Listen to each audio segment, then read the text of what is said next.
Ecclesiastes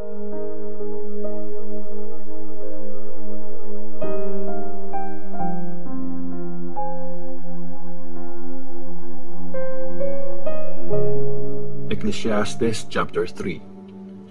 Time sa lahat ng bagay.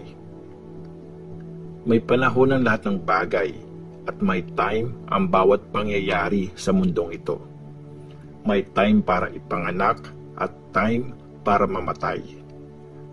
Time para magtanim at time para bunutin ang tinanim. May time para pumatay at time para magpagaling. Time para mangwasak at time para magtayo. May time para umiyak at time para tumawa. Time para magluksa at time para sumayaw sa tuwa. May time para magkalat ng bato at time para i-gather ito. Time para yumakap at time para iwasan itong gawin.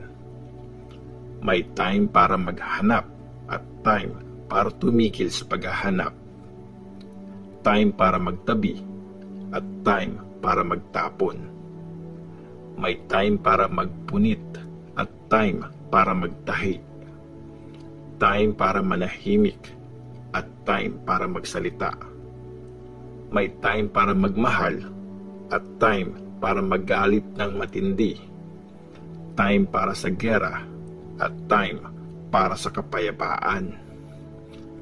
Anong napapala ng nagtatrabaho sa pinagpaguran niya? Nakita ko ang gawaing binigay ng Diyos sa mga tao para maging busy sila.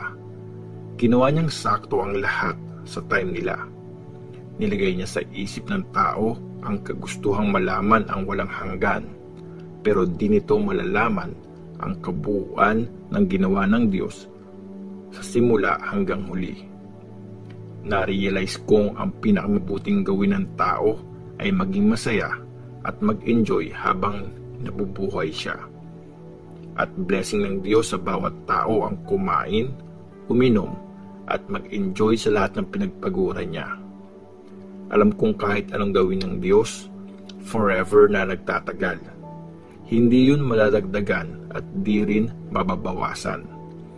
Ginawang ganun ng Diyos para magkaroon ng takot ang tao sa Kanya. Ang mga nangyayari ngayon ay nangyari na, at ang mangyayari pa lang, nangyari na din. Ginawa ng Diyos na paulit-ulit ang mga nangyayari. Pareho ang tao at hayop. Nakita ko din sa mundo na sa lugar kung saan dapat may katarungan, puro kasamaan.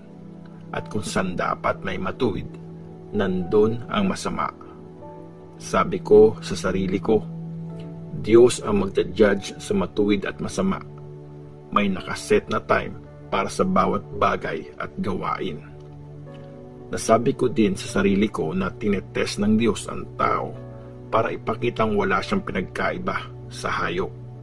Kasi parehas lang ang patutunguhan ng tao at hayop. Mamamatay sila pareho. Pareho lang na may hininga. Walang nilamang ang tao sa hayop. Kasi mahirap maintindihan ang lahat. Iisa lang ang patutunguhan ng lahat. Lahat galing sa lupa at lahat babalik din doon. Sinong nakakaalam kung ang espiritu ng tao ay aakyat sa taas at ang sa hayop naman ay bababa sa ilalim ng lupa? Kaya na-realize ko na ang pinakamabuting gawin ng tao ay mag-enjoy sa pinagpaguran niya. Kasi yun ang reward niya. Sino ba makakapagsabi kung ano mangyayari pagkamatay niya?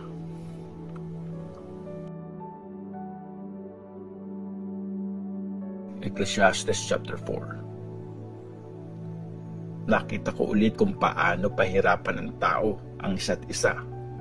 Tingnan nyo na lang ang mga luha ng mga pinapahirapan at wala nagko-comfort sa kanila. Makapangyarihan ang mga umaapi sa kanila, kaya walang dumadamay. Naisip kong mas mabuti pa ang mga patay kesa sa mga buhay. Pero mas mabuti pa sa kanila pareho yung di pa pinapanganak never niyang makikita ang kasamaan dito sa mundo. Nakita ko na dahil sa inggit ng isang tao sa kapwa niya, nagpapakahirap at nagpapakahusay siya sa gawain niya. Malabo ito at para naghahabol sa hangin. Pahiga-higa lang ang bobo at namamatay sa gutom. Mabuti pa ang kumita ng maliit nang di masyado nag-e-effort kesa sa kumita ng malaki na sobra naman nagpapagod. Nakakita ulit ako ng bagay na mahirap maintindihan dito sa mundo. May taong nag-iisa, walang anak o kapatid, pero walang tigil sa pagtatrabaho at hindi nakokontento sa yaman niya. Tinatanong niya sa sarili kung para kanino kaya siya nagpapakapagod at pinagkakait sa sarili ang mag-enjoy. Mahirap din itong maintindihan at isang masaklap na sitwasyon. Mabuti ang dalawa kaysa sa isa kasi mas may mapapala sila sa pagtatrabaho nila. Pag nadapa ang isa, tutulungan siya ng kasama niya. Pero pag nag-iisa yung nadapa, kawawa, walang magtatayo sa kanya. Pag maginaw, pwedeng humigang magkasama ang dalawa at parehong mainitan. Pero kung mag-isa ka, paano mo gagawin yun? At kahit pwedeng manalo ang isang tao laban sa isa, mas lamang ang dalawa. Di madaling maputol ang taling gawa sa tatlong hibla. Mabuti pa ang mahirap at matalinong bata kesa sa matanda at bubong hari na di na nakikinig sa advice. Kahit na nakakulong pa ang batang yun bago napunta sa trono o pinanganak na mahirap sa kaharian niya. Nakita ko ang lahat ng nabubuhay sa mundong ito, pati na din yung isa pang batang papalit sa hari. Hindi maubos-ubos ang taong ililid niya. Yung mga nauna sa kanya at yung mga sumunod sa kanyang nabuhay, pero walang pumuri sa ginawa ng batang yon. Ito din ay talagang mahirap maintindihan at parang naghahabol sa hangin. Ecclesiastes chapter 5. Huwag basta-basta sa pagsasalita. Mag-ingat ka pag pupunta ka sa bahay ng Diyos. Paglalapit sa harap niya, mas mabuting makinig at sundin siya kaysa sa mag-alay doon ng offering galing sa mga bobo. Kasi di nila alam na masama ang ginagawa nila. Huwag kang basta-basta pag nagsalita. Mag-isip ka muna bago ka magbitaw ng salita sa harap ng Diyos. Kasi nasa langit siya at nasa lupa ka naman. Kaya mag-ingat ka sa pagsasalita. Pag madami kang inaalala, mananaginip ka ng masama. At pag madami kang sinasabi, makakapagsalita ka ng kabobohan. Pag nag-promise ka sa Diyos, tuparin mo agad yun. Kasi hindi siya natutuwa sa mga di nag-iisip. Gawin mo ang pinangako mo. Mas mabuti pang wag na mag-promise kaysa mag-promise ka at di yun tuparin. Huwag mong hayaang magkasala ka dahil sa bibig mo at kailanganing sabihin sa priest na nagkamali ka lang.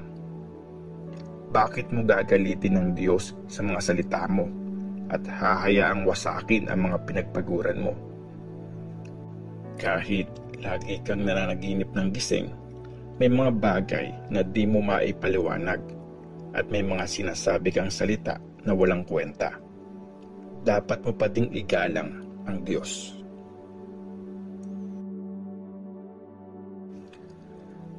Kapangyarihan at yaman. Huwag ka nang magulat pag nakita mo sa lugar nyo na inaapi ng isang opisyal ang mahihirap at pinagkakait ang katarungan at karapatan nila.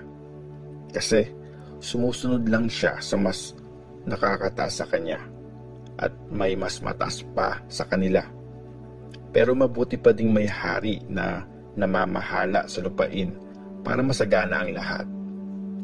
Hindi makokontento ang taong mukhang pera.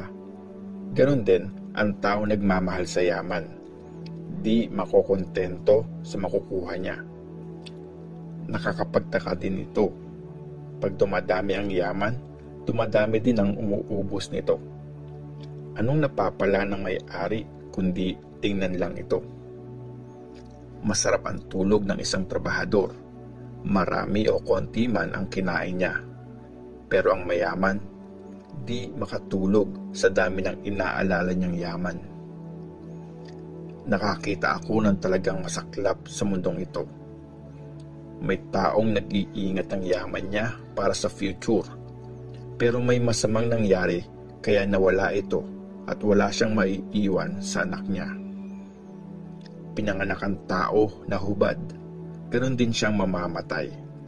Hubad siyang dumating, kaya wala din siyang madadala sa mga pinagpaguran niya. May isa pa talagang masaklap. Kung paano siya dumating, ganoon din siya aalis. Anong napala niya sa pagpapagod na parang naghahabol sa hangin at sa pag-aksaya sa lahat ng araw niya sa dilim at lungkot, sa galit, sakit at hinanakit? Sa tingin ko, ang best nating gawin ay kumain, uminom at mag-enjoy sa lahat ng pinagpaguran natin sa mundong ito, sa konting araw na binigay ng Diyos sa atin. Ito ang reward natin. Ganon din sa bawat tao na binigyan ng Diyos ng yaman at mga property. Binigyan niya sila ng kakayanang i-enjoy ang mga yon at tanggapin ang reward nila at ma-enjoy ang pinagpaguran nila. Regalo ito ng Diyos. Dahil dito, di masyadong inaalala ng tao ang ikli ng buhay kasi pinupuno ng Diyos ng saya ang puso niya.